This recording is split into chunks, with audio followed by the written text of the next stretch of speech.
проводам, ток по рукам, телефон на все голоса говорит пока. Пора. И пальто на гвозде, шарф в рукаве, и перчатки в карманах шепчут: подожди до утра. До утра.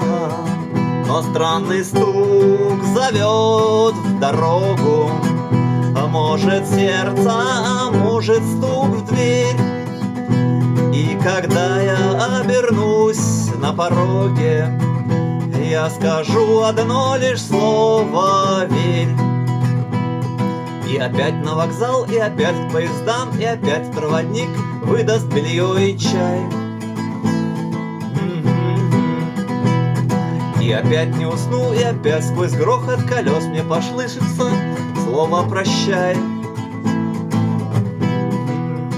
Но странный стук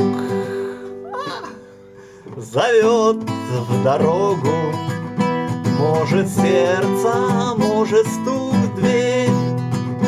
И когда я обернусь на пороге, я скажу одно лишь слово: верь. Но странный стук зовет в дорогу, может сердце, может стук в дверь.